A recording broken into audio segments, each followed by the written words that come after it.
tozo kola bakulutu to bato ebele bakotisaka biso ke Kofi moto ya mayele ya makasi. Mais entendre sa vulgarité, comment Kofi est vulgaire, j'ai vite compris que Kofi a moto ya mayele ba yebisaka biso te. Kofi azali vulgaire. Kofi azali moto ya mayele ba yebisaka biso te. Bo excusez ngai na âge na ye tokoki kaka to boa kelaki ba fleur. Mais soki tozo boa kelaye ba fleur te. Par rapport à âge na ye, ezali ke ye moko azoyebisa biso ke âge ne suffit pas. Okomona moto âge koma mukolo, mais mutu na ye yana o yabana mike nano, yana ya bato nano bazui nano maturité te, bato ba nano na vulgarité. Donc on a yo Kofi azuna maturité te. Na carrière monene o Kofi lo midi asala la mboka na biso, yo zolo ba ki azuna maturité te. Mais regardez, tellement son à lobby. Est-ce que mutu azali mature, un intellectuel? Oh, pas na biso ba mongo baka un beaucoup laka. Est-ce que un beaucoup laka pour ça ba voice à modèle et circuler à Kofi?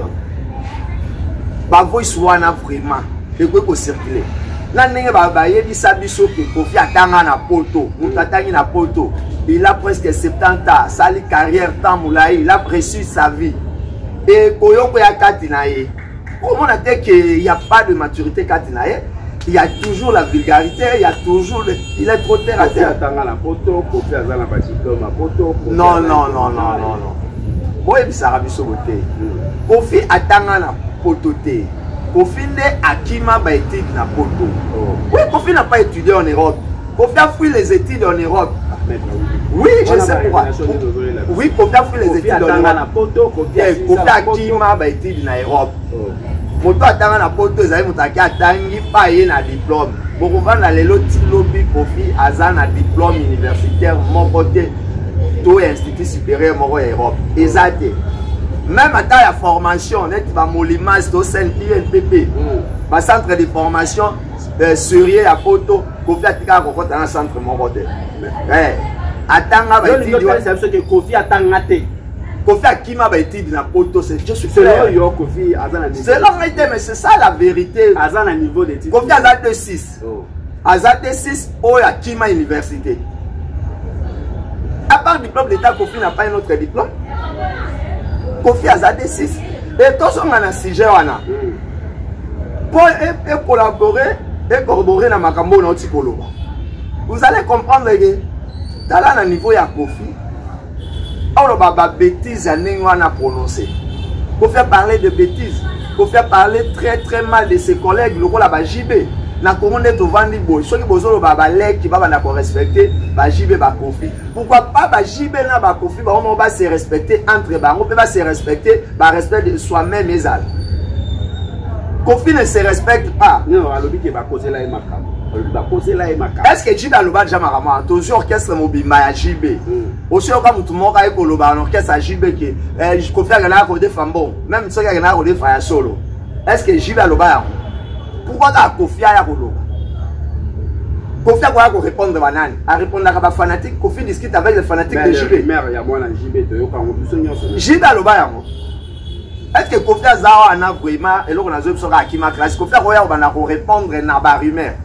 Ceux qui fanatiques moro boya JB a lobby na makam. Kofi a quoi pour répondre? Kofi olomide Afrika fallait pour pas na faire là. C'est logique. Pourquoi je rappelle qu'a fallu na faire? Parce que faire retourner à ça la carrière na ya munene pour mukile ba faire na maison mère. Déjà la maison mère faire a fait des chansons à succès. Faire à quel le marquis ba ça album à succès faire Bill Clinton JDT. C'est-à-dire faire déjà azala faire ça passer dans le quartier la terre. C'est Faline Toyeba et pas Kofi. Mais Fali aussi avait commencé quelque part. Mais Toyeba il n'est pas Kofi. Pourquoi il ne cite pas Soleil, il ne cite pas Suzuki, Azo cité Gibson, Azo cité Kérosène? Pourquoi Sitaraka a Fali? Les locaux de la baki si ferré. Mais Sitaraka a Fali, toi ça a Fali. Parce que Fali a reçu. Fali soit qui a reçu carrière musicale, ce n'est pas par la volonté de Kofi. Si ça dépendait que de la volonté de Kofi, il fallait avoir réussi une carrière musicale. Il y a eu combien Kofi a fallu de la carrière.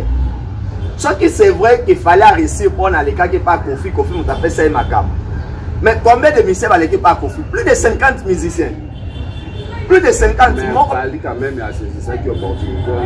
Il y avait quelle opportunité? C'est pas Fali, musicien Moroté au Nubiso Toyebi na Congo grâce à Kofi Zaka Fali. Manaeba Gibson grâce à Kofi. Non, faut qu'on arrête.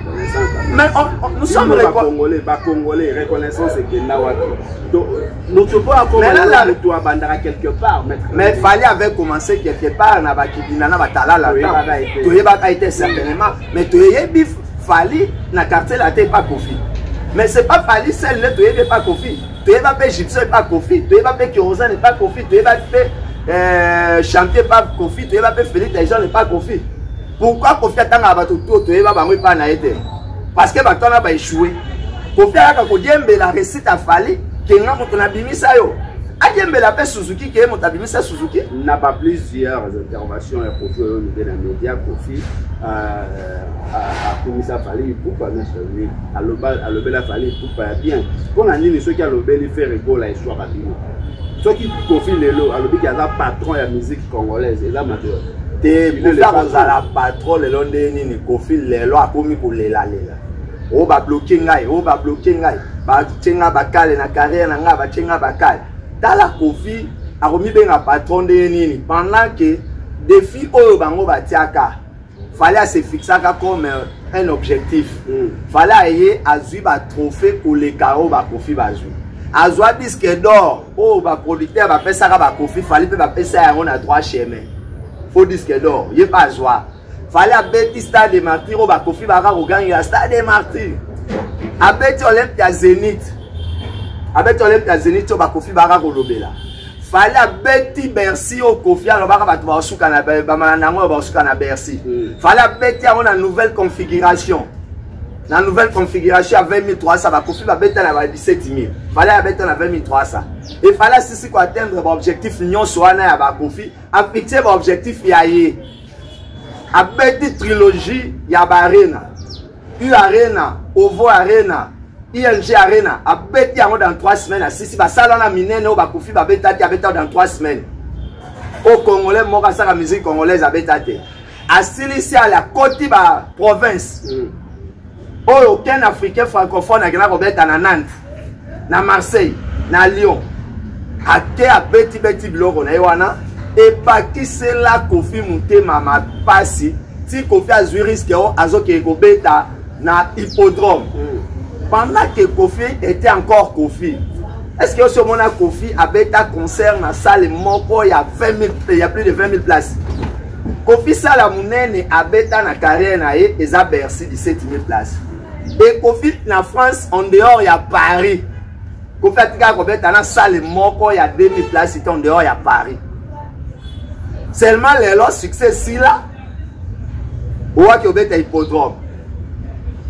Par là, et si Meli était à Romikolela, j'ai compris que la musique à Congo, ils ont évolué. Mais Moutazo, sa musique à Congo, si mal, ils ont Kofi. Les autres Kofi Moutako Mozo qui sa musique à Congo. Kofi a propulsé ba jeune, a ça la featuring na ba jeune congolais, azo ba jeune oyo bazo bi masika Kofi azo matisa bango, azo pesa bango ba featuring, azo sa isa bango ba te pourquoi yo zo ba Kofi. Kofi le ba jeune ceux qui a bimi le long na succès, Kofi a yé a dembélé na featuring pour ba tuba yo kai parce que tant Kofi a kota ga imbe album na yemo légende. Yo yo katanze moment légende.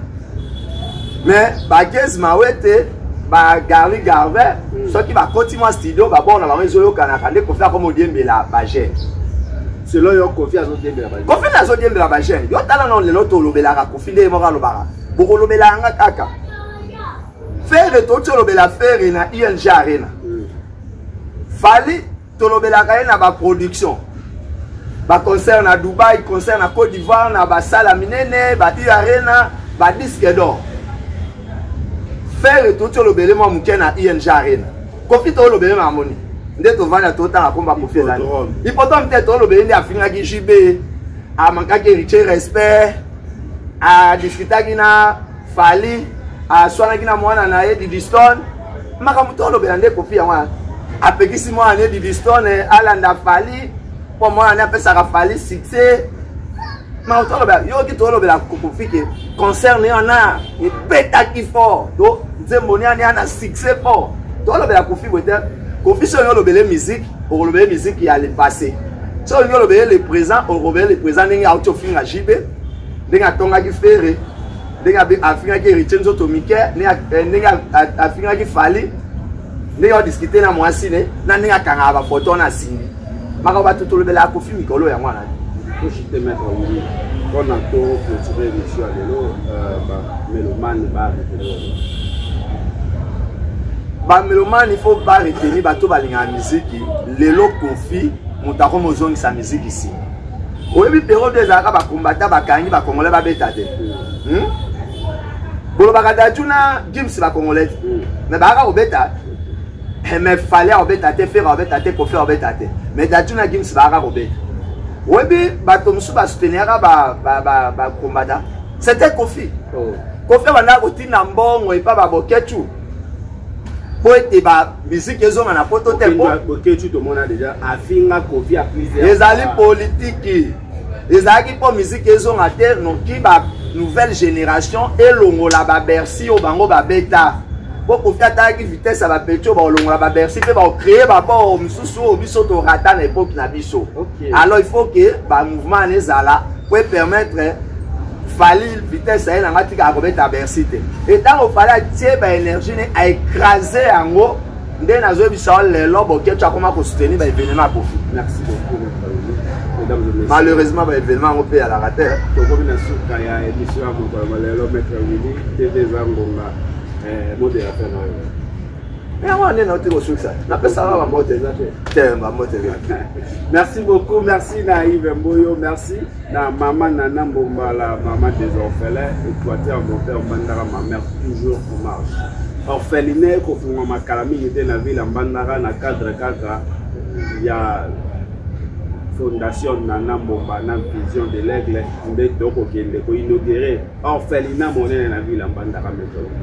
Donc clôturer wana. Maman Nana Mbomba azo inaugurer kalami de orphelinat na ville. Le baloyo za Nayebi maman Nana Mbomba na ba initiative, c'est une femme battante, une dame alignie vraiment Mboka nae RDC et très particulièrement province nae ya Équateur. Donc nayebi na ba initiative nae je prie au bon Dieu à Sungae ma kanisignon soit za nango ya bolamu d'abord pour la province et Kokisama et en plus pour na pays na biso. Oh maman Nana Zoka insanzamba ko Sungae et kokenda liboso. Nayebi na ba initiative nae. Faut soutenir yango bana Mbandaka d'abord, il faut que soutenir l'initiative à maman Nana Mbomba. Merci beaucoup mesdames et messieurs, de toute l'année prochaine.